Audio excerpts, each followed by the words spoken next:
refletirmos um pouco sobre os ensinamentos de Jesus.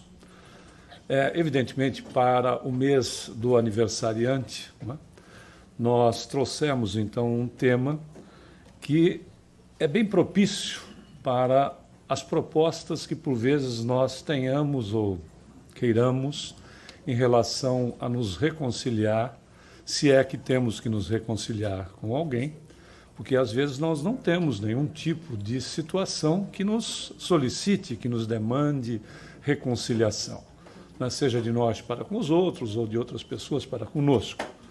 Mas, se isto não acontece, por vezes pode acontecer de nós para conosco mesmos, não é verdade? Às vezes existem aspectos em nós que precisam que nós utilizemos de reconciliação, de nos reconciliarmos. Principalmente a partir dos aspectos que nós vamos descobrindo em nós, que precisamos utilizar a paciência, a caridade, o amor, a bondade e principalmente o perdão, inicialmente para conosco mesmos. Porque nós não amamos, não perdoamos, não somos bons, não somos caridosos, se não fazemos isso para conosco. Nós não fazemos isso para os outros se nós não aplicamos em nós mesmos. Faz sentido, né? Bom, a palavra reconciliação por si só tem a origem latina, que vem de concilium, né? Obviamente de ajuntamento, de fazer um concílio. Reconciliar é reajuntar, né? Recolocar juntos. E, naturalmente, é tão importante esses aspectos porque a reconciliação ela não se dá só por situações onde as palavras precisam estar, onde os cumprimentos precisam estar. Às vezes, por simples gestos.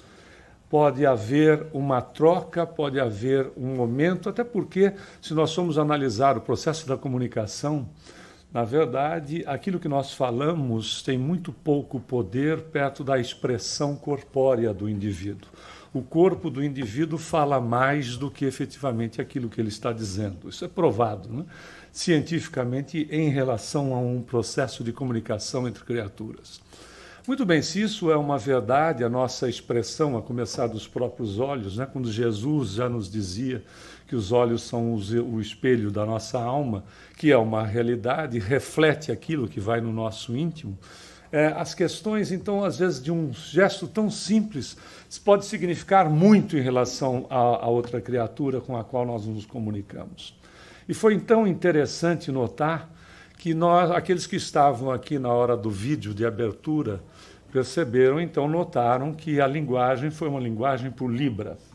E o que é mais interessante ainda é que quando nós demos o nosso título do tema para a Marisa, para que ela registrasse nos avisos, nós não falamos a respeito do tema, nem o que utilizaríamos nos slides na nossa proposta. É por isso que, às vezes, nós encontramos a Deus usando o pseudônimo de acaso, de coincidência, quando ele não quer se revelar. Não é verdade?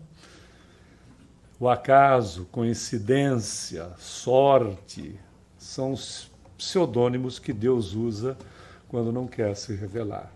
Porque nós trouxemos exatamente para darmos um exemplo em relação à nossa comunicação, que pode se dar de uma forma muito simples, uma linguagem de Libra.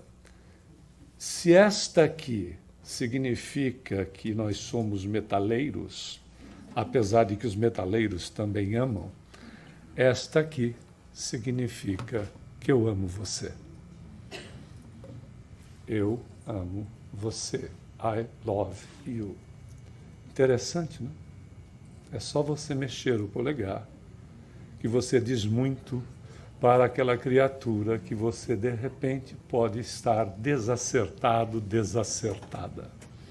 Não é uma verdade?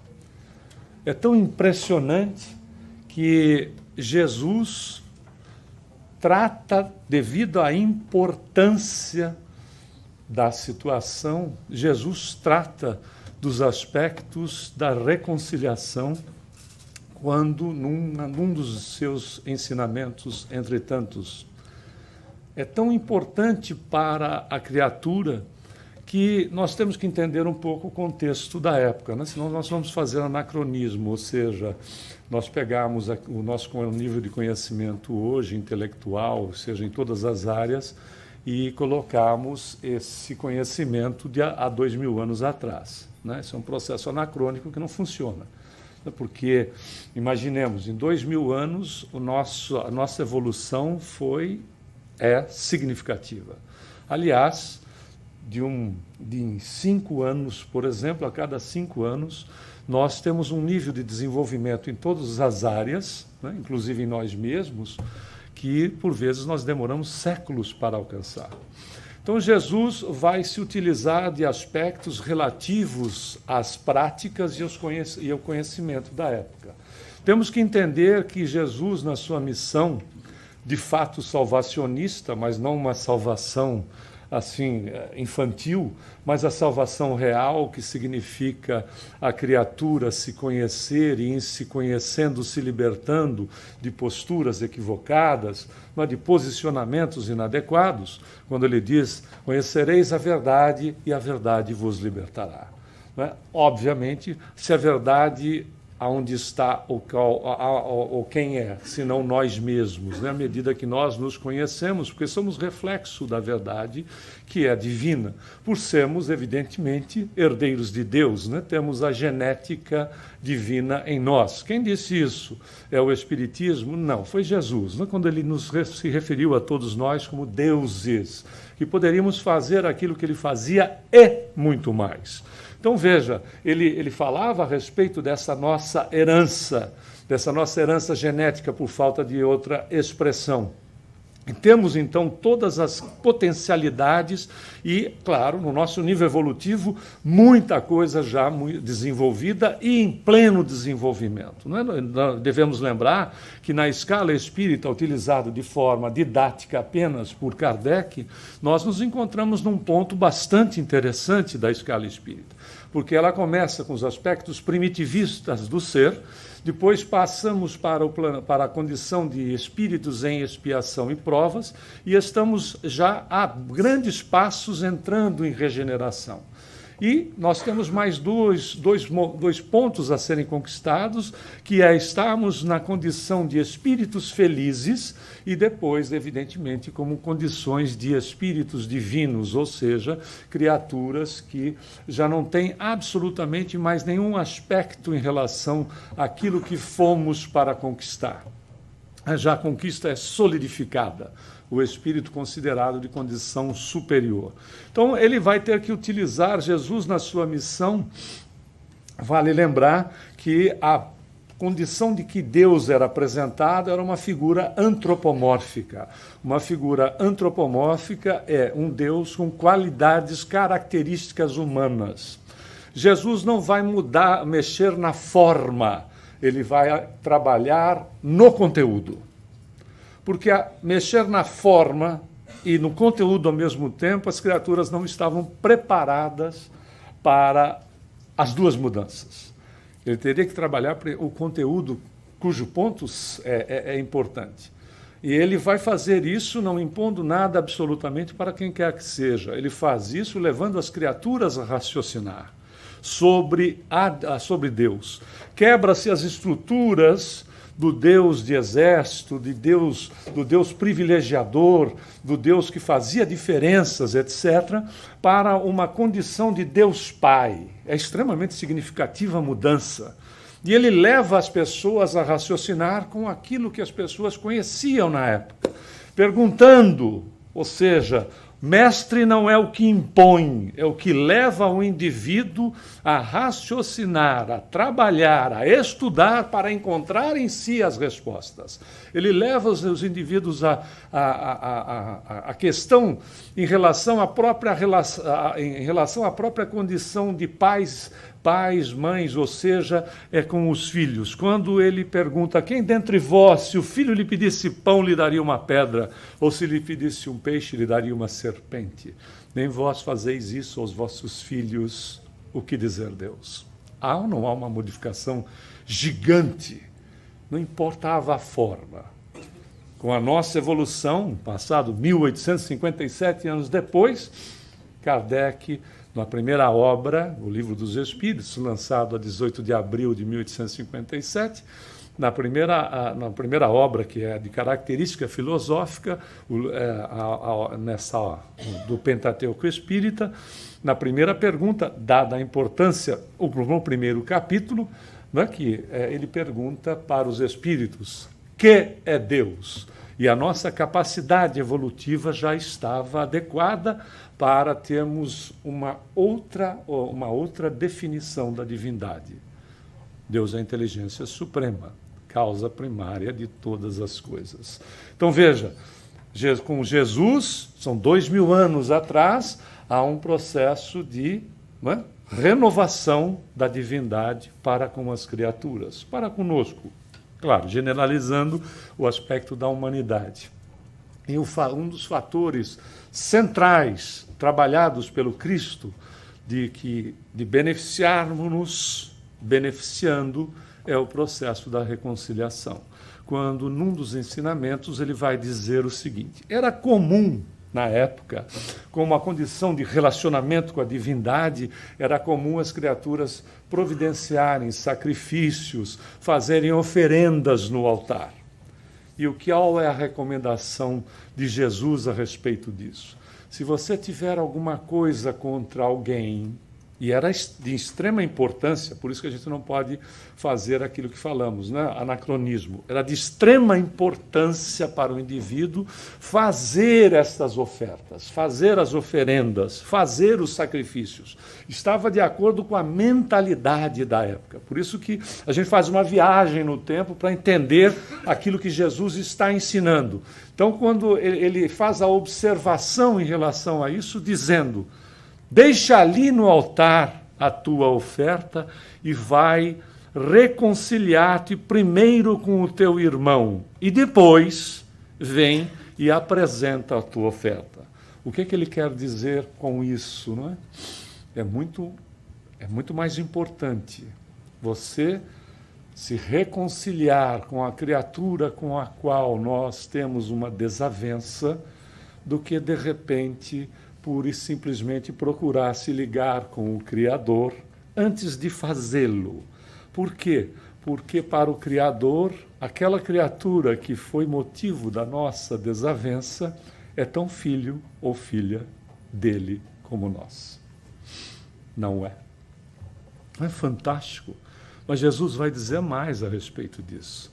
Ele diz: concilia-te depressa com o teu adversário enquanto estás com ele. Olha que fantástico. Dizendo ainda o seguinte: para que não aconteça que o adversário te entregue ao juiz e o juiz te entregue ao oficial e te encerrem na prisão. Em verdade te digo que de maneira nenhuma sairás de lá enquanto não pagardes o último ceitil. Ceitil era uma moeda portuguesa de centavos. Interessante, né? Que ele não te entregue ao ministro, ao juiz ou ao ministro, e que o juiz não te entregue ao oficial. E que você não seja colocado na prisão. Quem é o oficial ou o juiz? A nossa consciência. Não é verdade?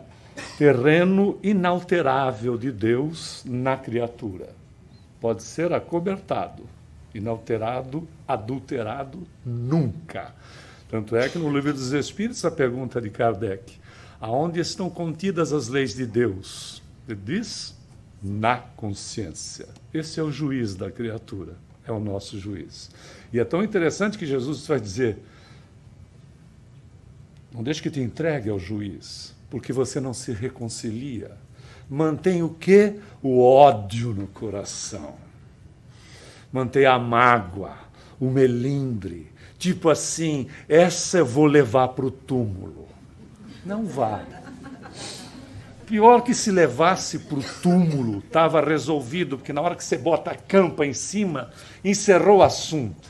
Mas o sujeito não fica no túmulo. Ele sai do túmulo com a mesma capacidade, com os mesmos equívocos, com os melindres, com as mágoas, com as raivas, os ódios todos, e vai ser uma mala sem alça no plano espiritual, para depois ser uma mala sem alça quando reencarnar de novo, trazendo essa bagagem toda, não é?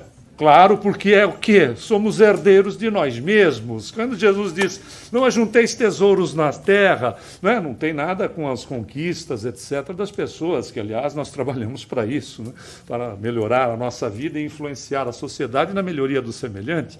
Na realidade, ele diz, ajunteis tesouros nos céus. Ora, cada um guarda aquilo que bem entende, não é verdade? É como guarda-roupa, que, por exemplo, às vezes nós guardamos a roupa esperando a moda voltar, não é? Aí, quando a moda volta, a nossa musculatura está ampliada para a lateral, e aí a gente coloca, se for camisa de homem, fica camisa radiador, você já deve ter visto, né?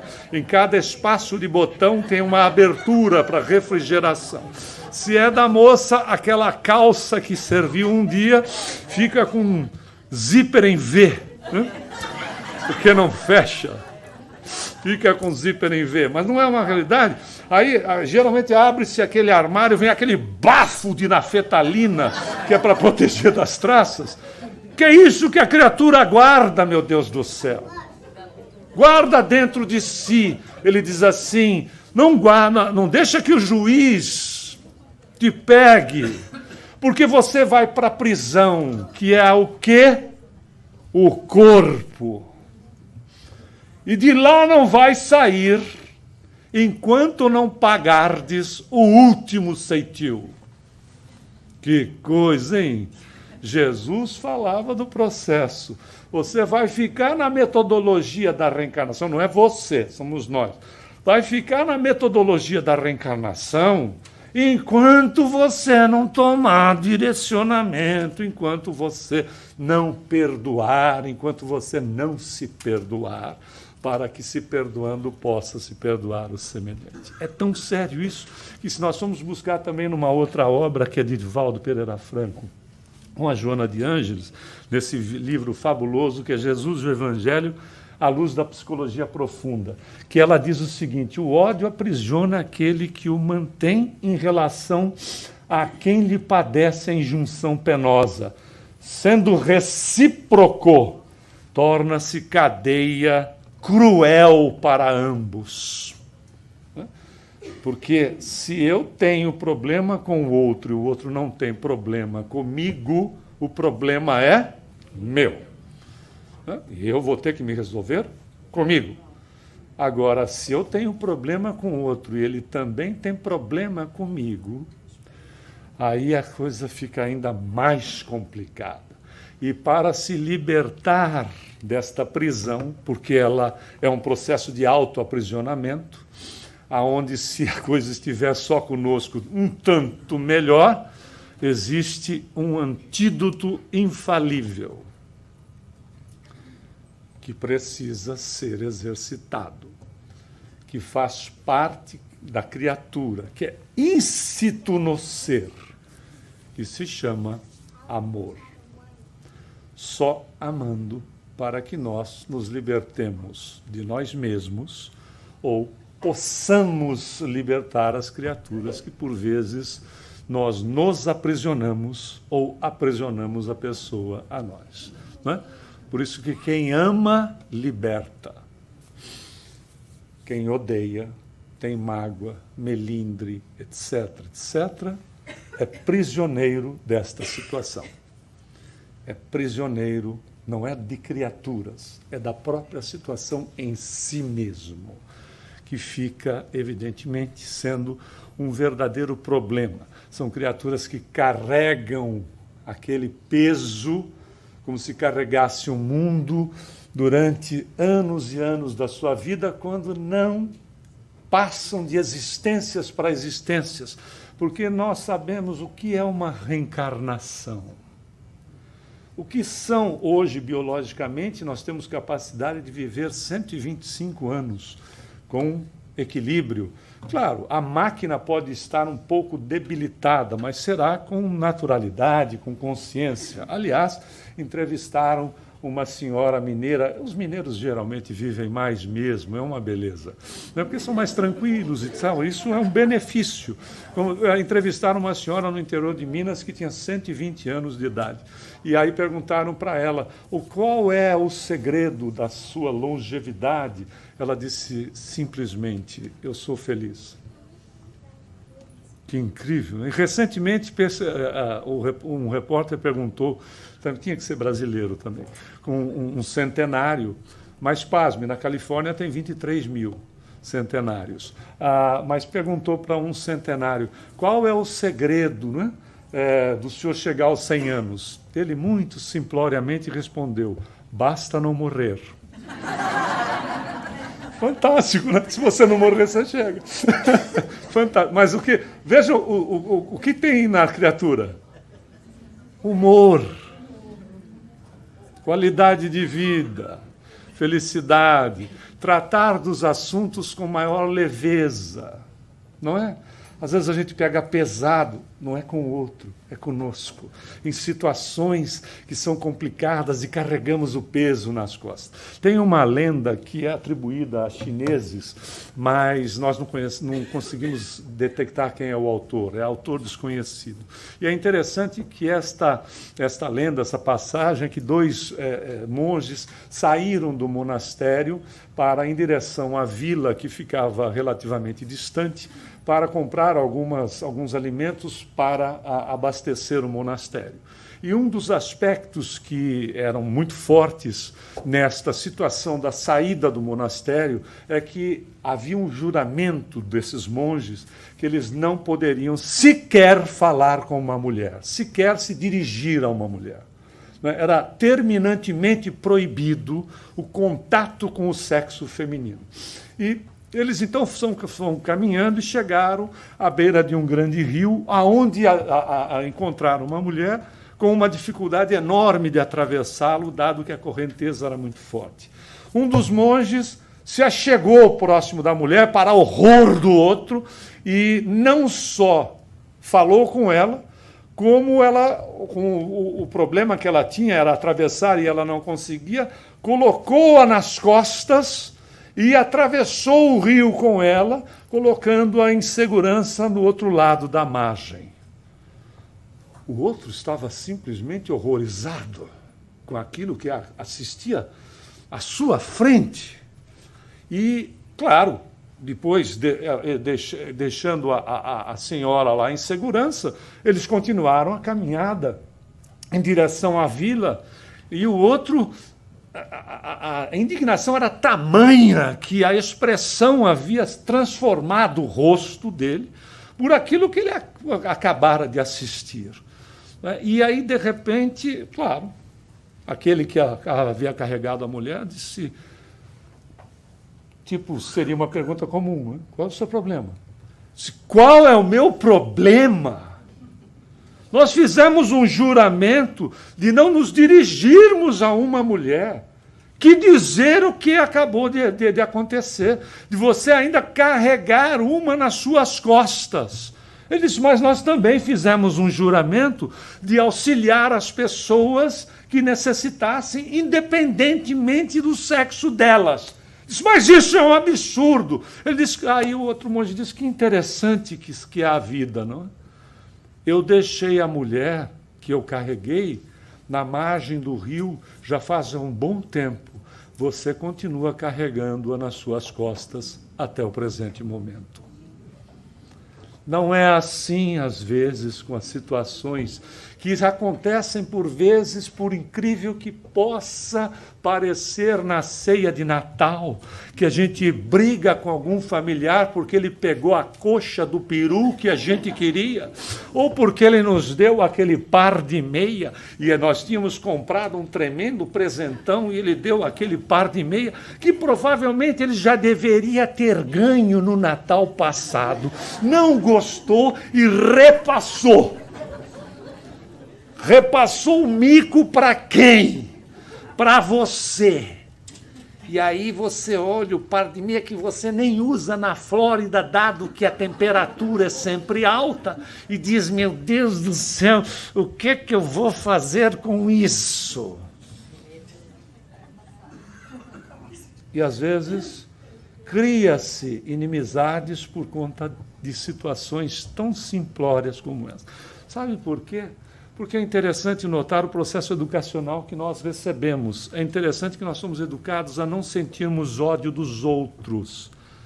Sendo que o mais correto não seria ser educado para não nutrirmos o ódio?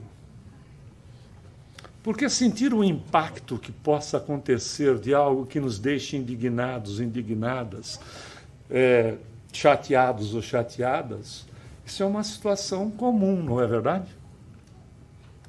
O indivíduo te fecha no trânsito, você pode ficar momentaneamente chateado, não é verdade? Mas aí, aquela indignação sua, nós estamos dando um exemplo simplório, aquela indignação sua, fazer com que ela se transforme em algo que comece a estragar, a prejudicar o seu dia, é uma situação completamente diferente, não é? Uma coisa é o impacto, outra situação é nós ficarmos nutrindo a condição dentro de nós. Por quê? Porque isso vai nos desenergizando. E se a gente acha que, de repente, este procedimento não é nada, verifique o que acontece com uma coisa tão simplória de deixar a torneira pingando e coloque um copo embaixo dela para ver que, claro, vai demorar um tanto, mas ele vai chegar um determinado momento que vai transbordar, não é assim? Então, essas situações que vão nos, sabe, minando, literalmente minando a nosso campo energético, nos leva a desencarnar muito tempo antes da hora. Eu tenho certeza que mesmo que eles ofereçam terrenos gratuitos no nosso lar, você não está a fim de receber o ticket só de ida agora, tá? Até porque domingo não é dia de desencarnar, né? Dia de desencarnar é segunda-feira. É que nem começar, né, algum tipo de dieta alimentar. É sempre na segunda, que sempre fica para a segunda. E fica para outra segunda. E assim vão passando as segundas, graças a Deus, e a gente vai esticando a nossa estada, inclusive a nossa lateral, né? Ela vai aumentando também de segunda a segunda. Mas essa é uma realidade. Vai se postergando. E com isso, nós vamos fazendo o quê?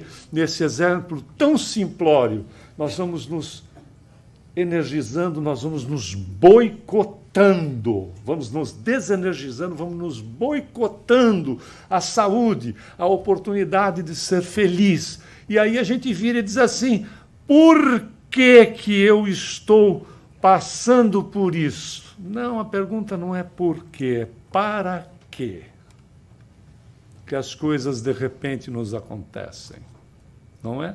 Se nada é por acaso, se não existem coincidências, tem que haver um para quê está acontecendo isso. E quando nós falamos nas questões do ódio, esse para quê é impressionante, porque o ódio nos traz marcas profundas na vida.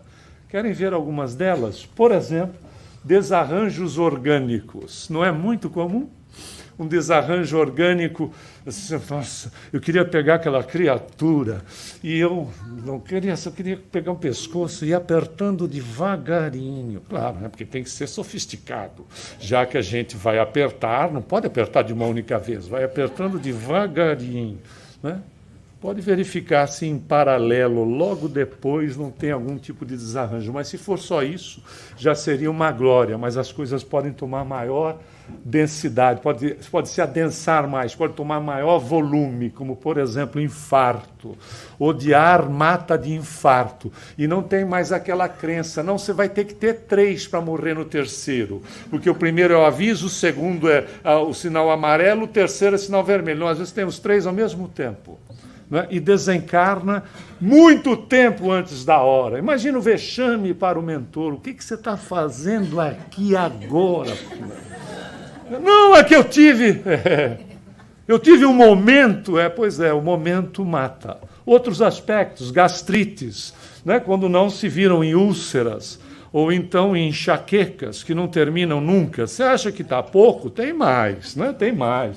Por exemplo, marcas emocionais do tipo, né, a ansiedade como um dos bons exemplos. Outra coisa são marcas psicológicas, como transtornos fóbicos, obsessivo-compulsivo, bipolar, alimentar, entre outras cositas más. Mas se acha que também não está o suficiente, leva mais essa. Marcas espirituais, obsessões e possíveis continuidades. Olha, Jesus, há mais de 2000 anos, reconcilia-te enquanto estás a caminho com Ele. Ah, mas Ele foi, eu pedi perdão e Ele não me perdoou.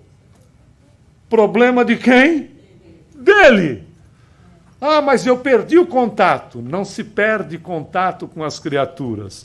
Oremos pelas criaturas. Olha, Jesus recomendando. A gente vai.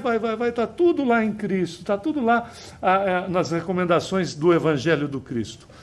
Ore por aquele que te calunia e te persegue.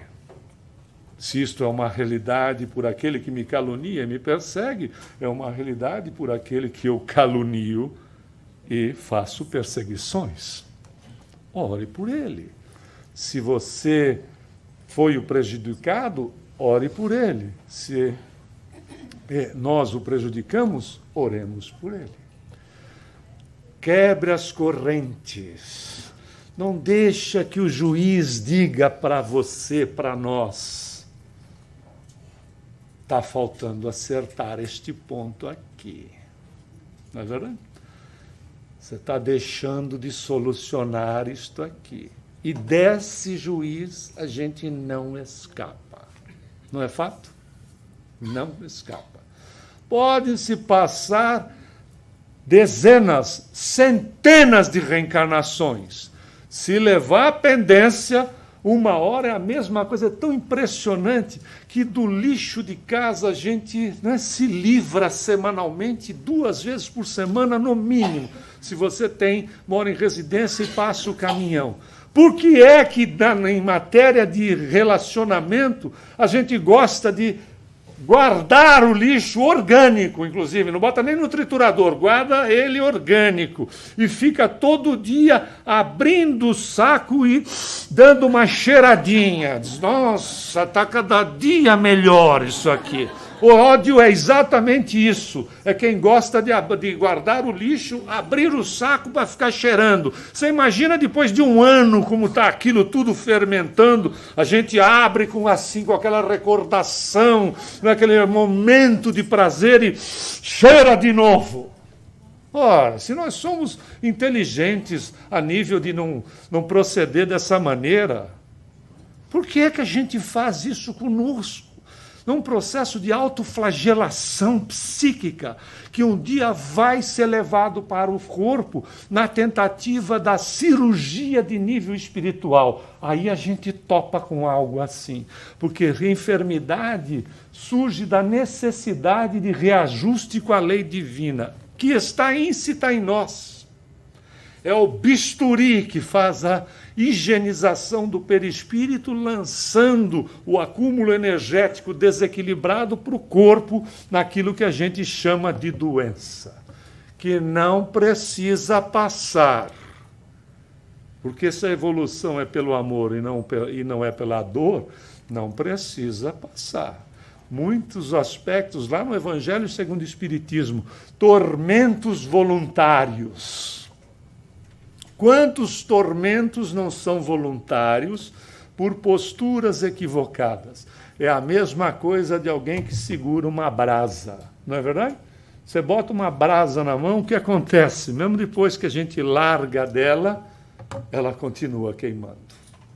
Odiar, se magoar, se melindrar, se enraivecer, se indignar e manter a situação é exatamente segurar a brasa e, mesmo que depois que largue, ela causou tanto dano, e depende do tempo que a gente segurou, que ela aprofunda esta situação e até para largar dela é muito mais difícil. Se nós temos opção, porque somos criaturas inteligentes, porque somos criaturas, não é, divinas, conforme o ensinamento de Jesus. Por que a gente não aplica em nós a medicação do amor? Aliás, para fazermos de forma prática. Por que Espiritismo? Porque Evangelho de Jesus é prática. Não é um processo puro e simplesmente teórico. Teoria a gente faz quando está para reencarnar. Do tipo assim, nós vamos nos encontrar no planeta, vai ser um amor só. Nós vamos nos encontrar, vamos nos casar, teremos 16 filhos e iremos morar numa casinha de sapê. Alguém aqui topa, não? Vai você, meu negócio. Isso é teoria, isso é teoria. Aqui é que é a prática, não é assim? Aqui é que a gente vai ver se vai querer mesmo uma casinha de sapê. De repente você tem até uma com piscina e está achando pouco. Eu queria ter uma piscina maior. Não é verdade? Ou seja, às vezes você tem um filho e diz assim, já está bom. Não é? Até porque quando chega na adolescência, né, já é o suficiente para qualquer um. Ponto. Mas é exatamente aspectos práticos que valem a pena no Evangelho. Nós vamos buscar uma terapeuta já desencarnada em 1988, você já pode ter conhecido uma das dicas terapêuticas dela, que funciona, não custa nada, você não vai pagar um centavo por causa disso e vai sair ganhando muito. Ela desencarnou em 88, na Califórnia, era uma escritora, a doutora Virginia Satir, psicoterapeuta, professora e assistente pessoal. Ela fez o seguinte, ela implementou com os seus pacientes uma terapia, que, aliás, cientificamente já é provado, que ao utilizar-se dela, há um processo químico de uma criatura para outra que faz extremamente bem para a pessoa, que não só aplica, como também para quem recebe. Há uma verdadeira troca, que a ciência ainda não chegou nos aspectos espirituais. Não porque seja materialista, mas porque não pesquisa essa condição. Pura e simplesmente. O que significa dizer o seguinte, quando você utiliza desta terapia, desta doutora, que não era espírita nem espiritualista, né, você se utilizando dela, há uma troca energética de uma criatura para com outra, de tamanha proporção, que faz um benefício que se reflete no corpo. É um verdadeiro passe que nós aplicamos de nós para com o outro e recebemos do outro para conosco. É a terapia do abraço. Mas não é aquela assim, aquele abraço, hein? Tipo, se livrando. Terapia do abraço. E ela colocou uma escala de abraço. Você pode sair daqui hoje e já começar a aplicar. Ela diz que a gente precisa de 4 abraços por dia para sobreviver. Tem gente que às vezes você vai abraçar, a pessoa abraça assim, né? Já pensou? Com medo que você vá, de repente, bater a carteira dela, alguma coisa desse gênero. Jesus, quem se fecha para a vida não pode reclamar que a vida se feche para ele. Quem foi a maior prova? Foi Jesus, que até para desencarnar, desencarnou de braços abertos numa cruz. Não é verdade? Como se estivesse abraçando o mundo todo, até no momento do desencarne. E ela facilita a nossa vida. Nós precisamos de 8 por dia para nos manter saudáveis. Eu tenho certeza que ninguém te segura na hora que você sair daqui. Você vai querer abraçar o passista, vai querer abraçar as pessoas na rua, vai ser uma loucura. Vai fazer corredor polonês de abraço. Vem cá, meu nego, que eu vou garantir. E aí, para você bombar total, ela disse que nós precisamos de 12 por dia para crescer. Não é fantástico? Está em quem isso? Na criatura. Reconcilia-te com ele enquanto estás a caminho com ele. Eu tenho um amigo que ele é expositor espírita e ele tem um filho adolescente. Ele tem uma aura de luz em torno dele, porque a gente sabe, não é que essa relação é complicada. Então, às vezes, o bicho pega entre eles e diz, vem aqui, eu vou sair, eu vou te dar um abraço agora. quero te dar um abraço, dizer que eu amo você. A gente continua a briga depois, mas nesse momento quero dizer que eu amo você. Sabe por quê? Porque pode ser a última vez que eu esteja te vendo. Não é? E às vezes a gente se nega a nós mesmos a abraçar a criatura que nós nos relacionamos, que significa tanto na nossa vida como nós significamos para ela. Não é? Nós nos negamos a esse momento de verdadeira terapia de amor entre nós. Não lembramos Jesus? E o Chico é que dizia que Jesus, ele não pediu muita coisa. Ele não pediu para que nós nos sacrificássemos. Ele não pediu que a gente escalasse o Everest. Em relação às suas solicitações, ele só pediu que a gente procurasse amar uns aos outros. Não é fantástico? Então, se isso é uma realidade, lembremos que a gente pode começar a demonstrar isso com um gesto. Aqui eles também amam, mas aqui é a realidade. E nós mostramos para o outro, nos momentos, às vezes, que nós não estivemos bem, porque não falamos, o corpo diz mais do que as palavras. Os nossos gestos dizem mais que as nossas palavras. Aliás, tem também uma historinha oriental que fala a respeito de comunicação por gestos. O noviço queria se candidatar à entrada no templo dos grandes monges, etc. E, obviamente, havia toda uma situação de preparo que ele vai fazendo, né, antes de ter, inclusive, a possibilidade de adentrar no templo. E no dia que ele, então, se candidata, ele chega, os portões gigantescos estão fechados, e ele é convidado a sentar-se à frente dos portões e aguardar. E as horas foram passando. E não se passaram apenas poucas, porque adentrou a noite. 24 horas depois, ele continuava sentado à frente dos portões e sem comer, sem beber, né? tendo a condição de estar aguardando. E lá dentro do monastério, na torre do monastério, que podia ser observado pelo grão-mestre, pelo responsável pelo monastério, pelo templo, estava lá o cidadão olhando, e aí ele chamou um outro monge, que aliás tinha uma deficiência de um dos olhos, e era cego de um dos olhos, e disse: eu estou admirado com a persistência do rapaz. Acredito que nós tenhamos que abrir os portões para que ele adentre, não é? E venha se desenvolver conosco. E aí solicitou que esse monge fosse até a porta, e ele foi, meio cambaleante, porque não tinha uma vista e não enxergava muito bem da outra. Aí, quando ele chegou e abriu os portões, o rapaz, sem dizer palavra, achou que por bem a comunicação gestual seria a melhor medida. E aí fez assim.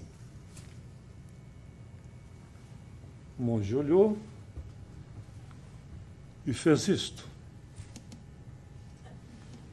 O rapaz, então, impressionado, fez este gesto.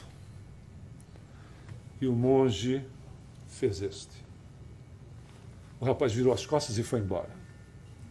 Chegou em casa, a família se assustou, porque a proposta dele era, né, talvez voltar depois de anos que estaria em treinamento.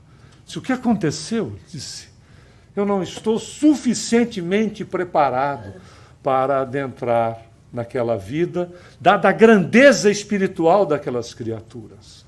E aí os pais, não dizem: mas o que foi de fato que aconteceu? Disse: foi uma comunicação simples, mas foi de tamanha profundidade que eu percebi que não estava preparado. Porque quando abriram os portões, um monge apareceu na minha frente e eu disse para ele, gestualmente: Deus é um.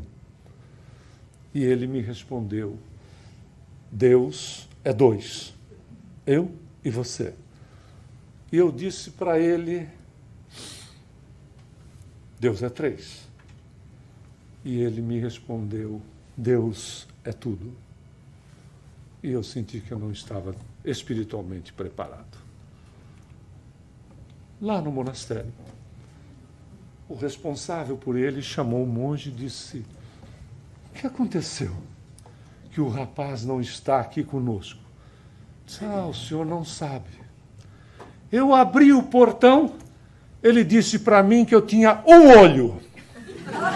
Aí eu, indignado, disse para ele que o meu olho enxergava melhor do que os dois dele. Ele, não satisfeito, disse que para eu enxergar melhor que ele, precisava do meu e dos dois dele. Na hora que eu fechei a mão para dar-lhe um soco, ele virou as costas e foi embora. Veja o que é a interpretação para os sinais. Então, se é uma realidade, use-o com sabedoria, que são coisas, né, voltadas ao amor. Ame, aproveite esse período, que a vibração no planeta muda quando nós vamos comemorar Jesus. Não é que o nosso Natal seja um Natal com Jesus, que o seu Natal, da sua família, dos seus amigos, dos seus parentes, seja iluminado por Jesus. Sejam todos abençoados com Jesus pelas bênçãos do Cristo. Que o seu ano de 2020 seja realmente de muito sucesso, com realizações plenas em todos os sentidos. Mas, acima de tudo, ame muito e seja feliz, porque quem ama é feliz e, acima de tudo, tem paz. Falando em paz, muita paz a todos. Muito obrigado.